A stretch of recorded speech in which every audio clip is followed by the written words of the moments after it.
ស្រឡាញ់ហើយតើឲ្យភ្លេចបានទេចិនដាស្នេហ៍គូថែឬយ៉ាងណាក្តីស្នេហាគិតថាភ្លេចមិនបាន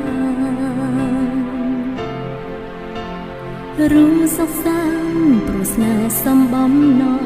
ស្នាមបេះដូងមិនអាចមើលឃើញឡើយស្នេហ៍កើតហើយមានស្នាមអស់មួយជីវិត